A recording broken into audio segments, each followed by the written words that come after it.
ஏன் உன் வாழ்க்கையில் பதில் வரல?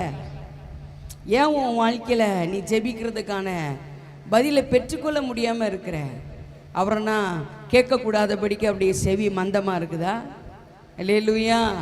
மந்தமாக இருக்குதுன்னு நினைக்கிறியா? மந்தமாக இருக்குதுன்னு நினைக்கிறியா? அவர் கேட்கிற தெய்வம், பார்க்கிற தெய்வம், பேசுகிற தெய்வம். அப்படிப்பட்ட தெய்வத்தை தான் ஆராதிக்கிறோம். இந்த ஸ்தலத்தில் செய்யப்படுகிற ஜபங்களுக்கு என் கண்கள் திறந்தவைகளும் செவிகள் கவனிக்கிறவையுமா இருக்குது. அவர் ஒன்றும் செவிடான ஆண்டவர் இல்லை, நல்லா உற்று கவனிக்கிறவர். ஆனால் நீ ஜெபிக்கிறது இல்லையா? அதான உண்மை. அவர் நல்லா உற்று கவனிக்கிறார். இன்னைக்காவது ஜெபிச்சிருவியா? இன்னைக்காவது உபவாசத்தோடு ஒரு 2 மணி நேரமாவது என் சமூகத்தில் நீ ஜெபிப்பியா? இன்னைக்காவது ஜெபிப்பியா? ஒரு 15 நிமிஷத்துக்கு மேலே ஜெபிக்கிறோமா? ஒரு தனிப்பட்ட விதத்தில் நீ தேவனோடு இருக்கிற நேரம், உன் தனிப்பட்ட வாழ்க்கையில் உன் ஜெப நேரம் நீங்கள் போட்டு பார்த்தீங்கன்னா 0 தான்.